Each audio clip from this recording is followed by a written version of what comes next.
Bienvenue dans I Am Hello Nicolas, le podcast où mes pensées prennent vie.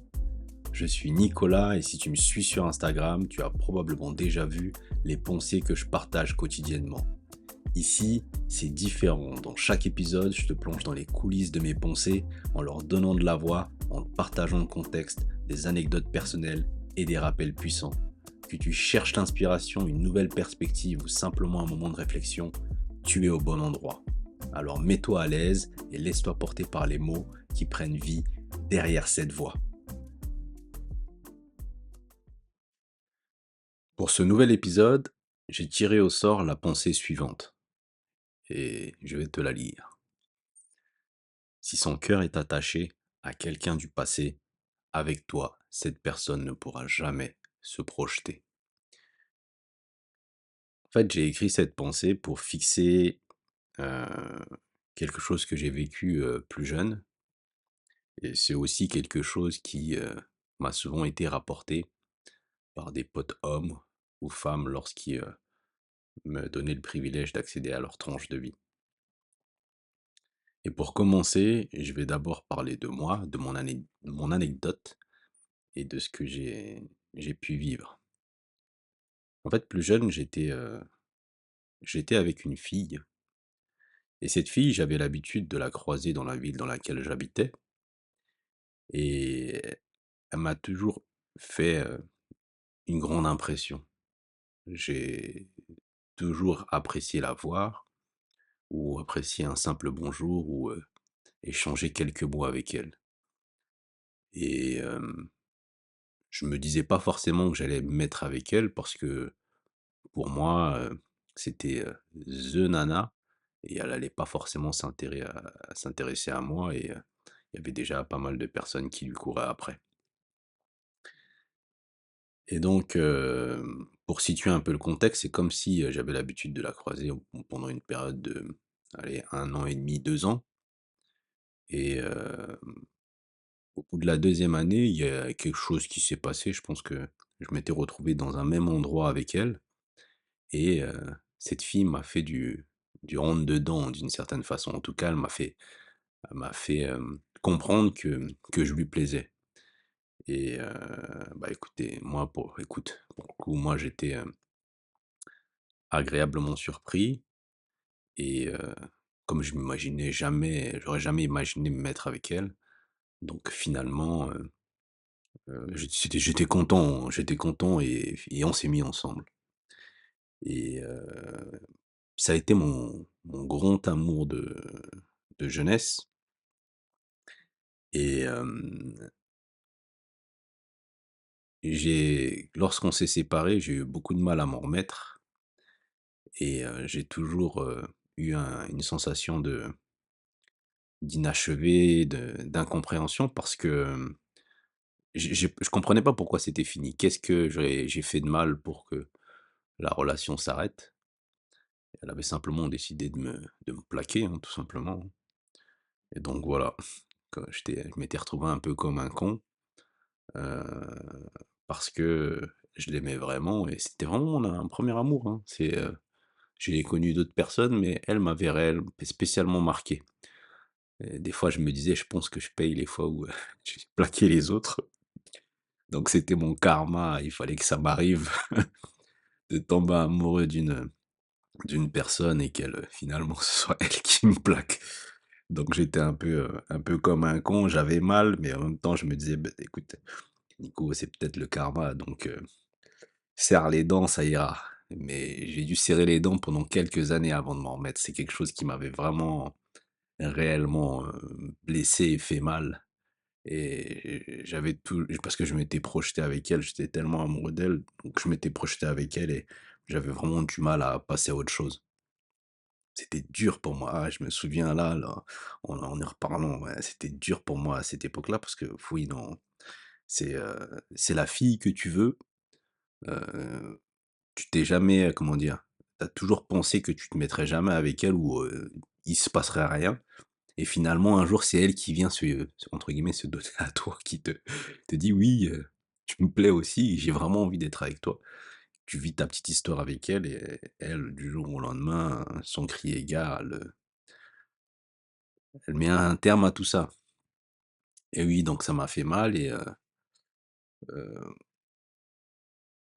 et elle m'a hanté pendant des années, hein. J'ai connu d'autres filles par la suite, pendant un moment, mais je ne les ai jamais aimées comme j'ai aimé cette fille-là et c'était, ça me faisait toujours bizarre et pour le coup, là, j'ai vraiment il s'est vraiment passé un truc d'incroyable.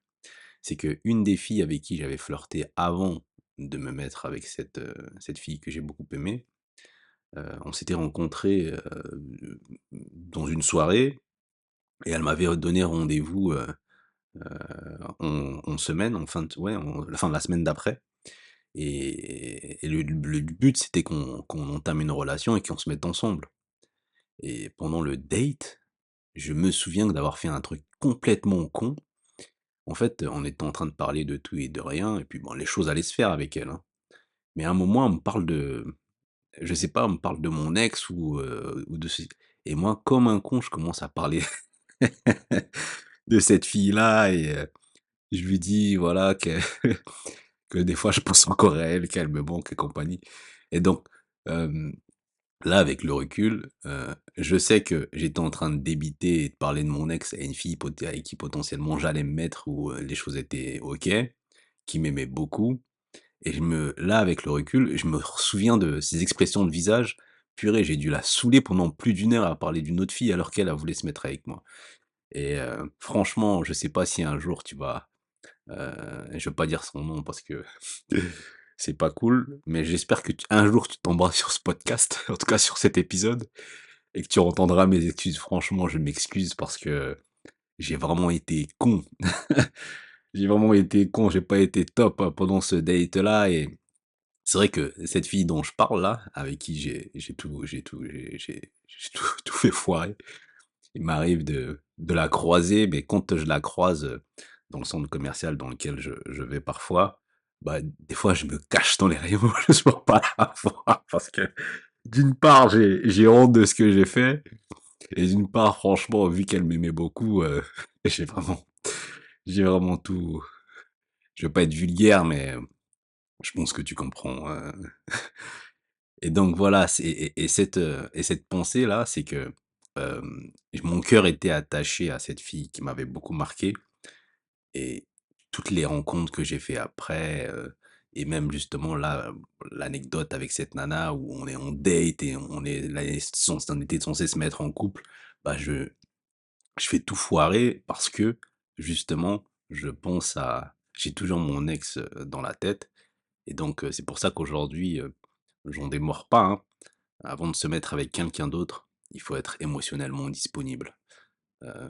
Parce que quand tu es, hem, émotionnellement indisponible et que tu te mets avec quelqu'un, tu triches, en fait.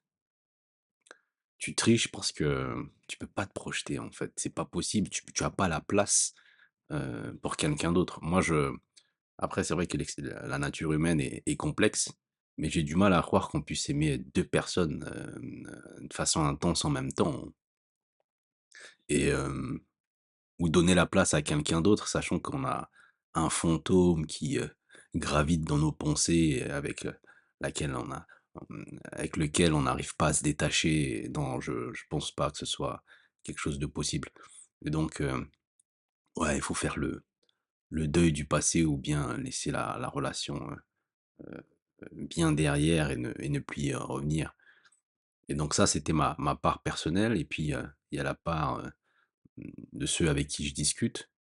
Hem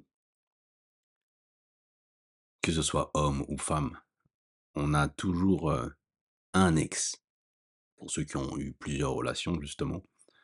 Peut-être que tu vas me comprendre ou peut-être que ça va te parler directement à toi. Une personne qui nous a marqué, une personne qu'on a fortement, aimée, pour laquelle on a eu des sentiments très forts, heu et qui, hante nos nuits, parce qu'on va souvent être amené à rêver d'elle, peut hanter nos pensées.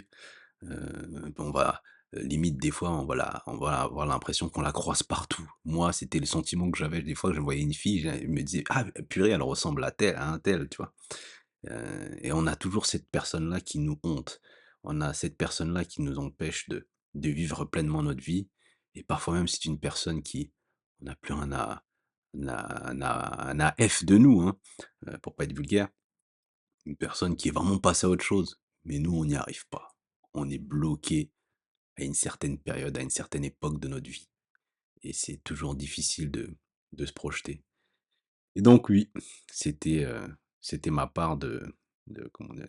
Un nouvel épisode où je me livre sur une anecdote personnelle et puis, je veux pas être trop long parce que je respecte aussi ton intention et ton temps et je pense que tu as très bien compris ce que j'essayais de dire à travers cette pensée et c'est aussi quelque chose qu'on est tous, amenés à vivre parce que j'ai eu, justement tous ces témoignages de personnes qui m'ont confié que oui, effectivement, quand, tu as quelqu'un du passé qui est toujours là, c'est difficile de te mettre avec une autre personne et éventuellement te projeter parce que dans ta tête, tu as toujours une part de toi qui aimerait que cet ex revienne dans ta vie. Et pour le coup, lorsque cet ex revient dans ta vie, bah, en fait, la personne qui est là, elle fait pas le poids, hein.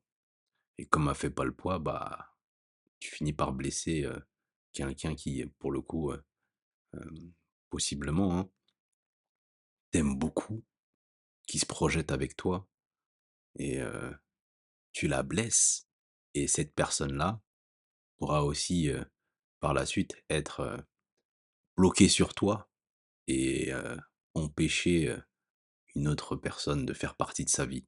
Et ça après ça devient un espèce de truc karmique, un truc sans fin et incroyable. Et avant de conclure cet épisode, ce que je tiens à te dire, c'est que cet ex-là qui m'a fortement marqué et qui m'a fortement hanté pendant des années, quelques années plus tard, j'ai eu l'opportunité de me mettre avec elle. Parce qu'elle est revenue dans ma vie. Et ça, c'est après 4 ou 5 ans, hein. Et à ce moment-là, j'étais, détaché d'elle. Ou en tout cas, j'ai, compris que j'étais détaché d'elle parce que quand elle a voulu se remettre avec moi, je ne me projetais plus avec la personne qu'elle était devenue. C'était plus, celle de mes souvenirs, mais c'était vraiment celle réelle d'aujourd'hui. Et bah, je lui ai dit non. Je lui ai dit non. Donc j'ai reçu et réussi à à faire le deuil et à dire non à ces textes qui m'avaient tant hanté et qui a gâché, plusieurs relations que j'ai pu avoir par la suite. Merci d'avoir écouté cet épisode d'Aya Mello Nicolas. J'espère que cette plongée dans l'une de mes pensées t'a offert un éclairage nouveau, un peu d'inspiration ou un moment de pause dans ta journée. Si tu as apprécié cet épisode, like, commente, abonne-toi et surtout, partage le podcast avec ceux qui pourraient également l'apprécier. On se retrouve sur Instagram si tu souhaites poursuivre la discussion et je te donne rendez-vous très bientôt pour un nouveau voyage à travers mes mots. C'était Nicolas. Ciao!